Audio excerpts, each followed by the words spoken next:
The top stories: the terrorist TPLF said to be vacillating between victim and victor.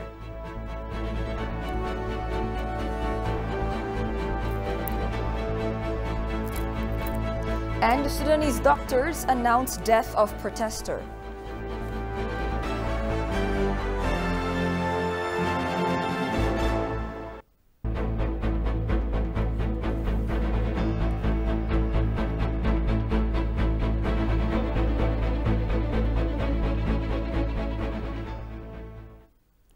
Hello and thank you for joining us. You're watching Addis News Hour with the news. I'm Tabitha John. Do stay with us. On a statement issued Thursday on current affairs, the Government Communications Service said the attacks relaunched by TPLF, pushing against peace calls, have further continued to intensify.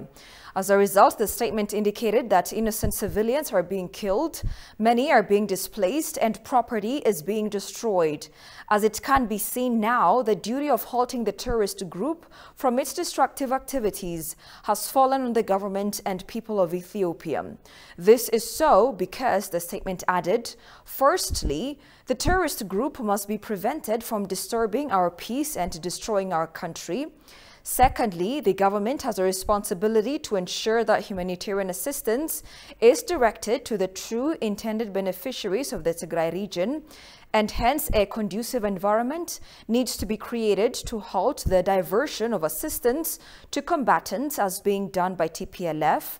And thirdly, TPLF is punishing the people of Tigray through starvation by repeatedly launching attacks during the farming season, and the government has a responsibility to overturn this.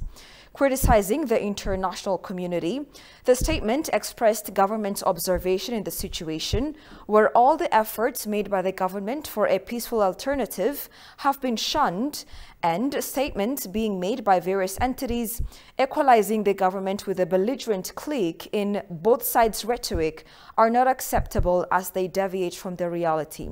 Therefore, the statement added, the posture of our defense forces remains one of defending the various attacks which have been launched from all directions together with our people.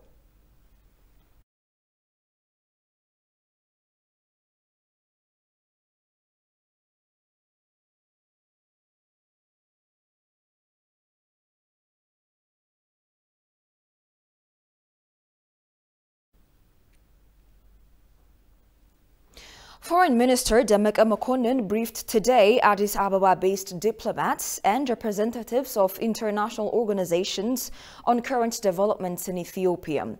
Demeke focused on the conflict that the TPLF has just reignited, the present humanitarian situation, and the federal government's continued efforts to bring the conflict to a peaceful conclusion. He also called upon international aid agencies to serve people honestly and impartially. Shagao Yamato has more on that. Briefing diplomats and international organizations, Foreign Minister Demeke Mekonnen said the Ethiopian government is forced to take any necessary measures against TPLF to defend the sovereignty of the country, although peace talk with TPLF is still open. Mekonnen also highlighted that the latest wave of TPLF attacks on the Amhara and Afar areas has violated the spirit of the humanitarian truce through hostile rhetoric, recruiting child soldiers, and engaging in public mobilization. Since August 24, the TPLF has expanded its aggression to various areas in Amhara and Afar regions, only to jeopardize the delivery of humanitarian assistance in the northern Ethiopia. A few days ago, TPLF has tried to attack the city of Kobo from different directions using its usual human wave tactics. It has also tried to endanger the safety of the people by bringing the battle into the city, and the government took a responsible measure, leaving the town and avoid mass casualties. Yesterday, it has launched another invasion in the direction of Wak, Walqait, and border areas with Sudan, Amhara region. Again, in its new aggression, it has continued using the human wave strategy, placing children, youth, and the elderly at the forefront to sacrifice. Speaking on humanitarian situations, he urged international aid agencies to serve people honestly and impartially, adding these spirits must govern their conduct and should not be used for TPLF for its hostile propaganda. We declared a unilateral humanitarian truce for every purpose of expediting aid to all affected people, primarily in the Tigray region, a task undertaken successfully. While we thank and admire the commitment and dedication of humanitarian workers and agencies, I appeal to humanitarian actors to always remember that they must respect the principles of impartiality and independence that must govern their conduct. They should not be used by the TPLF for its hostile propaganda. Disregard of UN values, principles and codes of conduct by members of all its agencies must not be tolerated by the UN system. The foreign minister finally urged the international community to be fair and objective in its appraisal of the Ethiopian situation, adding that equating the government with TPLF is unacceptable. Even during these increased hostilities, we have to talk about the prospect for peace. You all know our position on this matter. Our commitment to peace is not rhetorical. We informed you in our last briefings that we have prepared a possible ceasefire draft proposal. In contrast, the TPLF continues with its preconditions and demands, vacillating to accept the African Union facilitated peace efforts. TPLF has now gone public in confirming that it has reignited the conflict to force the government to accept these preconditions. Finally, Ethiopia expects from the international community to be fair, balanced, and objective. Equating the government with this out-loud terrorist group and apportioning blame is completely unacceptable and wrong. Despite the escalating hostilities spearheaded by the TPLF, the Ethiopian government is dedicated to achieve peace, Mekonnen further reiterated.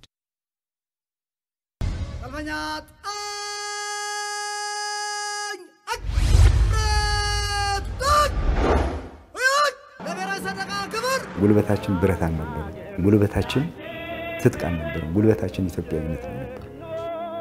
እኛ ያለን አገራችን በክፉ የሚመለከታት እኛ ያለን ጥላሸት ሊቀባት የሚፈልግ ካለ በምን ታምር ሊታሰብ አይችልም። የግድ መጥፋት ይህ ኃይል አልጠፋ ኢትዮጵያ ሰላም አታገኝ ብቻ ሳይሆን ከጀርባው የሚጋልቡትን አርፎ አይቀመጡ።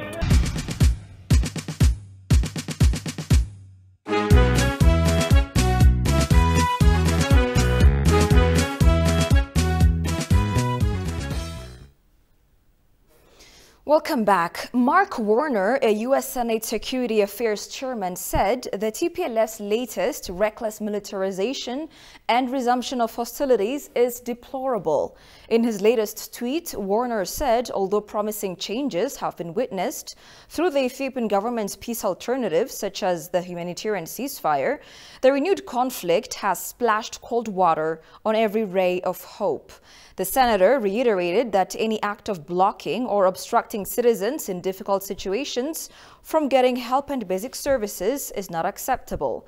He pointed out that the current conflict threatens the encouraging works that have been started and causes the people of Ethiopia to suffer unnecessarily. The 67-year-old senator has been working as the chairman of the Senate Security Affairs Committee since January 2021.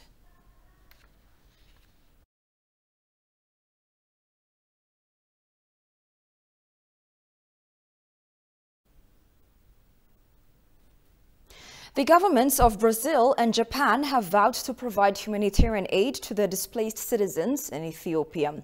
Talking to ETV, the ambassadors of these two nations expressed concerns over the dire humanitarian situation in Ethiopia, saying they are determined to assist while collaborating closely with the government. Kasahun Chani has this report.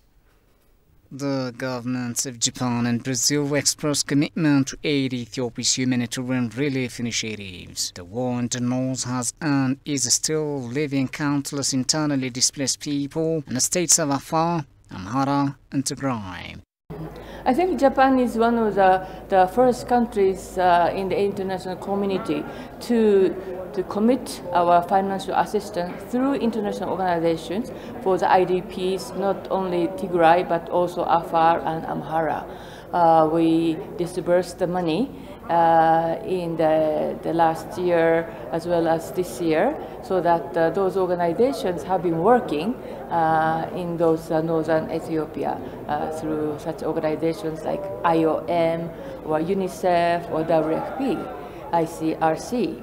But also we are helping the Japanese NGOs who are working in these regions for the IDPs, such organizations like Good Neighbors Japan or World Vision Japan. They were in this area to help people, and the government is also helping these organizations' efforts. Conflict and violence triggered over 5.1 million displacements within Ethiopia in 2021, tripled the number reported in 2020, and the highest figure recorded for any country in a given year, according to a new report from the Internal Displacement Monitoring Center. The cause of these staggering Ethiopian numbers are attacks against civilians, health facilities, and schools in Afar, Amhara, and Tigray. The ambassadors vowed to stand by the government and PGN this effort. Well, Brazil normally directs all its efforts towards, those contributions for IDPs and other sorts of contributions in situations alike through the international channels, let's say, either the World Food Program or the High Commissioner for UN High Commissioner for Refugees. So, and Brazil is the 7th biggest contributor in the UN system. So what we do, our contributions are channeled through those specialized organizations that not only give aid here in Ethiopia, but in other parts of the world where it's needed as well. So our effort takes part through the international channels. Ethiopia has been pleading with the international community to provide aid to internally displaced persons, IDPs in the Amhara, Afar and Tigray region states. Unlike the rest of the world, Ethiopia rings in its new year, Enqutatash, on September 11 and not on January 1. This is because of Ethiopians' unique calendar, September or Meskerem in Amharic language, to be the first month of the year. Among the most fascinating practices of Ethiopians is a group of Ethiopian girls go around and performing a song called Abebayehosh. ETV English will look into this in its news stories and news analysis. Happy New Year! Each year's regrets are envelopes in which messages are found for the new year. The Ethiopian New Year stands before us like a chapter in a book waiting to be written and to be embraced for what's to unfold. ETV English will go with the New Year vibe, bringing you all the latest. Happy Ethiopian New Year!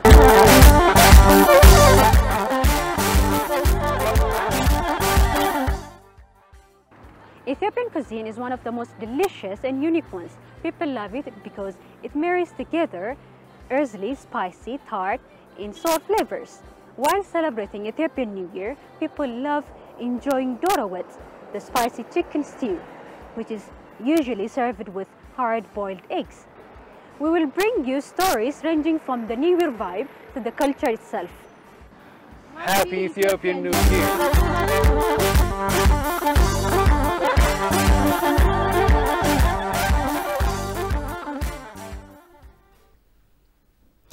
Welcome back again. The ending Ethiopian year of 2014 was eventful in that a number of developments unfolded, one of which was the 35th ordinary session of the AU Assembly held on February 5th and 6th, 2022 in Addis Ababa. The summit was the first physical meeting after interruptions due to the COVID-19 pandemic. Integration of regional blocs, food productivity, and unconstitutional change of governments were some of the pressing issues raised. Our staff reporter, Jerusalem Betzaha, takes us back to the spirit of the summit. Take a look.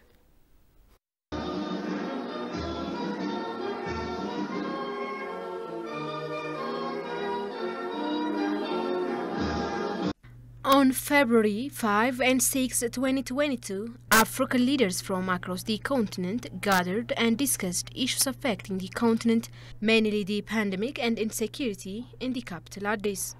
Strengthening resilience in nutrition and food security on the African continent was the theme of the 35th African Union.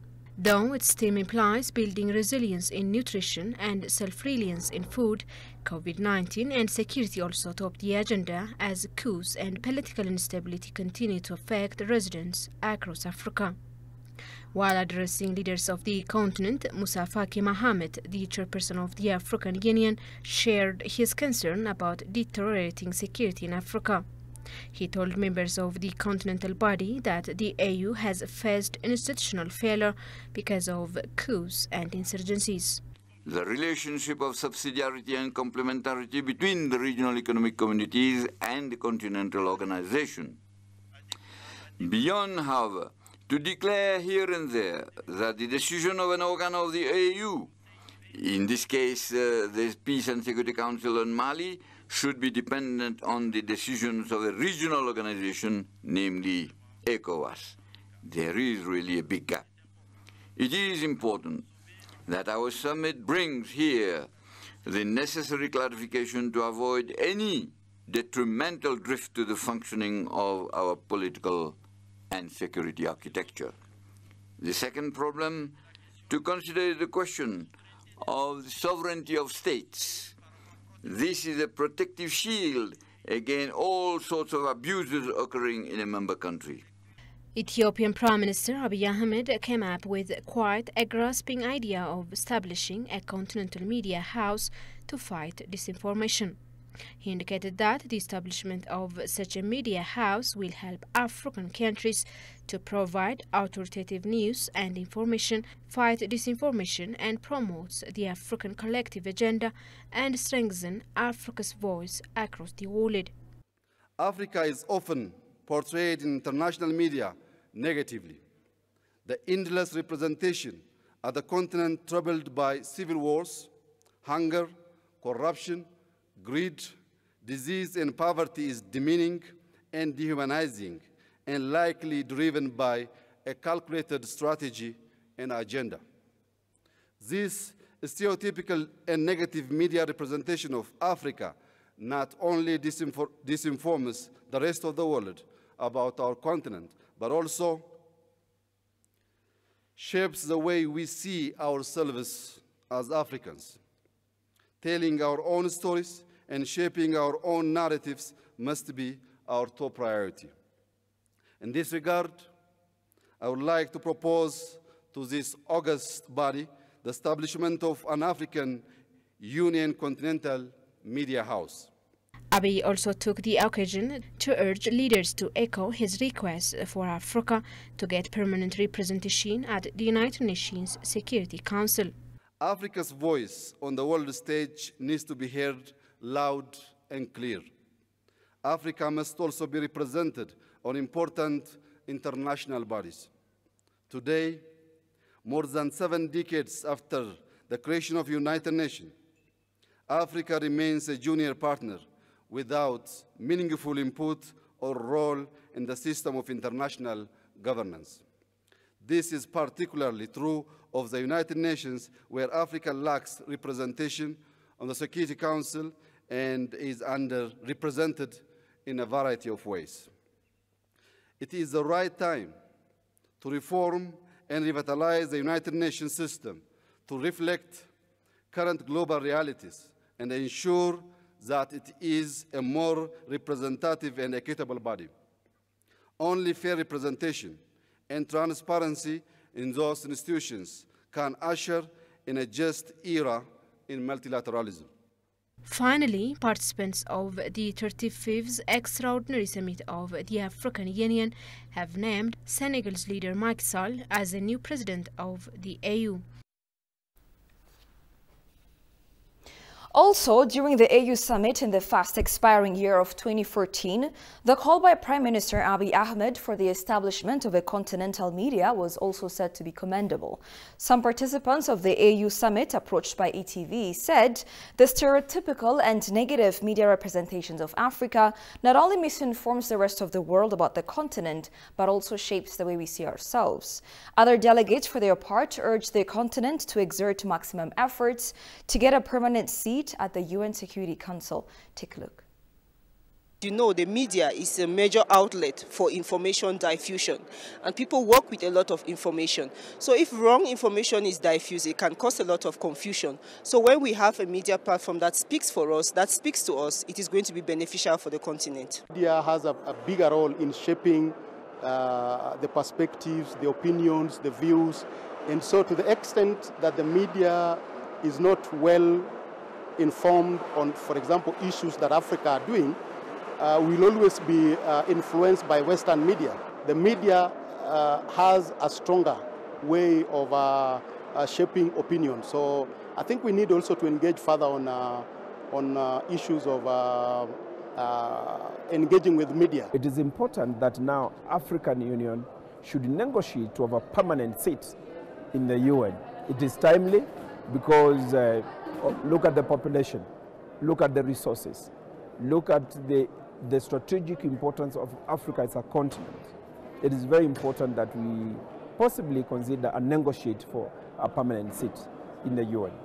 Because through that and through the challenges that we are facing in Africa, and given the problems that we are facing, it's important that we have a permanent seat that can be able to negotiate, to support, to ensure that the challenges that we are facing in Africa are being addressed by the African Union, are being addressed by the African leaders themselves. So I think it's a high time. First of all, we need to communicate among ourselves. We have to have a unified vision for what we pretend to do when we have this seat in the Council. And most of all, we have to have a position that we can also be an answer for some of the problems of the globe. African countries have a say. So if you all work together in that idea, in that vision, I believe that we can make it. Pan-Africanism says that we have common interests and we have to be united. This is what Pan-Africanism is all about. So Pan-Africanism is calling for the unification of Africa. So the key lies in the unification of the African continent. Let us speak with one voice. Nobody, no other continent will develop Africa for Africans. Africa can only be fully developed by Africans. Africa should speak to the world with one voice. We need common positions on all matters that are important for Africa. In another recap story of the fast-ending Ethiopian year of 2014, the nation has planted over 25 billion seedlings in a 4-year period, hitting above the set goal for the Green Legacy Initiative. The year goes down in history as a milestone in that it was during this time that the nation's tree planting campaign hit a record high of 25 billion seedlings. The initiative was launched in 2019 to address various environmental challenges by promoting its tree plantation campaign. Goshu Meliso tells us more. The tree planting campaign, which took place in 4 rounds during the main rainy season, had a target to planting of 20 billion seedlings through public mobilization. Yet Ethiopia has already planted 25 billion seedlings in only 4 years of time, surpassing the state goal for the Green Legacy Initiative. Ethiopia made global headlines in July 2019 when it broke a world record by planting 350 million trees in a single day. This new record went against that of India, which planted more than 66 million trees with 12 hours in 2017 by mobilizing 1.5 million volunteers across the country. Ethiopia has achieved under the Green Legacy Initiative, which has been spreaded by Prime Minister Abiy Ahmed. Accordingly, the Premier set a target of planting 20 billion seedlings during a period of 4 years. The Green Legacy Initiative, I think, is a historic and a very important initiative, I would say. As you know, Ethiopia is a hilly and mountainous country largely. Of course, yes. So it needs tree cover in order to reduce erosion, or in order to keep the water resource in place, so that they can really be useful for for any purpose, hydropower, irrigation, potable water industry. So in managing the water is very important, and it's also a very important economic resource. So having trees in your land, in your country, is like creating wealth and prosperity. And in fact, forestry as really as a development venture is the foundation of our prosperity. Since then, Ethiopia has managed to plant more than 22 billion seedlings by mobilizing 20 million citizens across the nation. The initiative has become an annual tree planting campaign throughout the nation. It has therefore become a unique demonstration of a developing country taking the heed of the seriousness of climate change and creating a project that includes citizen involvement. Also, Ethiopia contributed only an estimated 0.4% of the global greenhouse gas emission. It is still highly vulnerable to the impact of climate change. According to government figures, annually improving survival rate of around 80% of the newly planted tree seedlings. The initiative is ultimately contributing to the creation of new forest areas in Ethiopia. I think the JLI was able to plant, I think, about 20 billion seedlings. Yes. Half of them are forest trees. So if you really look at how much area it can cover using the common forest standard, 2,500 trees occupy, of course, 1 hectare of land. So it is about 4 million hectares of Ethiopian land is now covered. Yes. But that means, of course, really we are planting trees in different niches, in urban environment, in our backyards, on the streets, in rural environment, in different forms, But I think in the future, we can make it more systematic and more useful by promoting strategic interventions in our planting activities. Ethiopia has been leading by example, taking regional leadership by sharing 1 billion seedlings with 6 neighboring countries, namely South Sudan, Sudan, Eritrea, Djibouti, Somalia, and Kenya.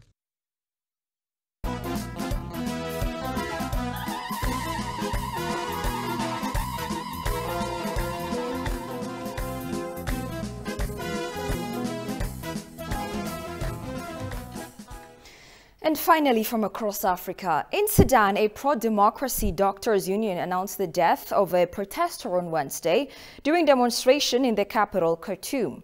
So far, 117 people have been killed as a result of the repression of anti-coup demonstrations that regularly denounced the 25th October 2021 coup led by Army Chief Abdel Fattah al-Burhan. Quote-unquote, we have been protesting since Burhan's coup last month, and we will continue with determination and persistence to bring down the coup, despite that many people were killed and thousands were wounded. But protesters insist on continuing their revolutionary path, said the protester Abu Bakr Saleh. In early July, General Burhan announced that the army would let civilians form a government on their own, but the main civilian bloc rejected the proposal, denouncing it as a tactical retreat to maintain the army's influence in the country.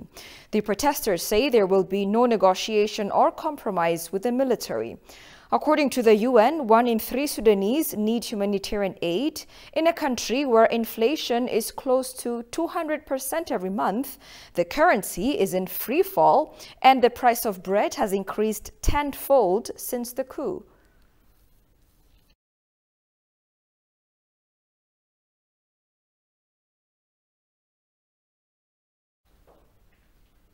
You're watching Addis News Hour. Here's a reminder of the stories making headlines. The terrorist TPLF said to be vacillating between victim and victor.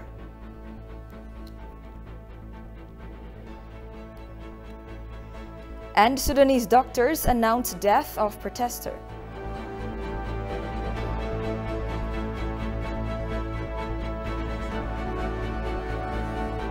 And that's all we had for now. I'm Tabitha John. Many thanks for watching. Have a good night and do take care.